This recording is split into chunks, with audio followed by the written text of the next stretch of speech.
আজকে আমি তোমাদের সাথে প্রায় অনেক দিন পর একটা get ready with me share করছি, তাই ব্যাপারটা অনেকটাই বেশি আনপ্রফেশনাল হয়ে গেছে।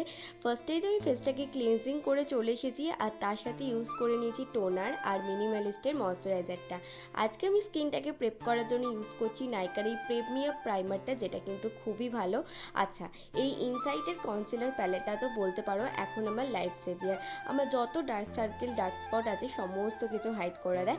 আর তার সাথে তোমাদেরকে সুগারের এই ফাউন্ডেশনের রিভিউটা তো দিতেই হবে। এটা না জাস্ট বাটারের মতন ব্লেন্ড হয়ে যায়, বিশাল ভালো। ফার্স্টেই তো বললাম ব্যাপার আমার গেট রেডি উইথ মিটা অনেকটাই আনপ্রফেশনাল হয়ে গেছে, তাই অনেক কিছু তোমরা হাত দিয়ে ব্লেন্ড হয়ে যাচ্ছে দেখতে পাচ্ছ। মাঝে মাঝে তো আমি ক্যামেরা বন্ধ করে অন করতেই ভুলে যাচ্ছি।